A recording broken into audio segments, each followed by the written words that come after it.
dang. I told you he was tracking it. He was persistent, but unfortunately he just decided he was going to hunt his own. When a pointing breed goes on point, you want to watch where that dog's head is to essentially determine the distance and direction of the bird. So it can give you a really good indication of exactly where that dog thinks that bird is. And so typically a high head is going to mean that that bird's about 10 to 20 feet in front of the dog. Now, the lower that dog's head gets, so obviously he's looking closer to the ground, that's going to, again, mean that bird is likely a lot closer to the dog than if his head was kind of up and held high.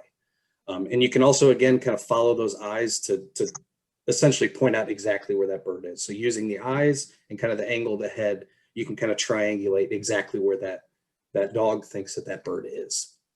Yeah, if I could Now, jump in, so a lot of yes, times, please. Thank you. With new hunt, when I'm taking new hunters out, and I'll have them go in and flush the bird, and they're looking for the bird. You are not, and I'm sure Matt will agree. You are not going to see that bird. They're very well camouflaged. The cover could be tall. You could have a dog pointing into 4 feet of cover. I mean, he could be way over his head. So just kind of, look at their head position and start walking forward and be ready for that bird to come up. But it's pretty rare that you'll actually see the pheasant where you're going to move in. Most of the time, they're going to flush before you get that close to them to see them. That's a great point. And now, as that dog is on point and you kind of start, moving forward, the dog may start to relax, or he may start to kind of shift his focus and start looking around.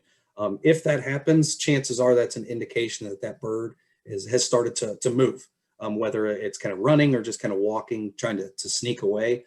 Chances are if that dog starts to relax that point, that bird has started to kind of shift and started to move. Now, an experienced bird dog, an experienced pointer, I should say, will start to kind of relocate and essentially start to pin that bird down. And so oftentimes it might take where you have to start, moving forward with that dog as that pheasant, instead of flushing for whatever reason, he may just start running. Again, pheasants are a type of ground nesting bird, so they've evolved to be on the ground. So flight is, in a lot of cases, their last stretch effort for safety. And so if they feel really secure in that area and it's really good cover, chances are they don't like to flush until last second they have to. And so it's very common to when a dog's on point, that bird may just start kind of walking or running a little bit. And so you need to be ready to kind of follow it and be prepared to follow that dog as he continues to track that bird.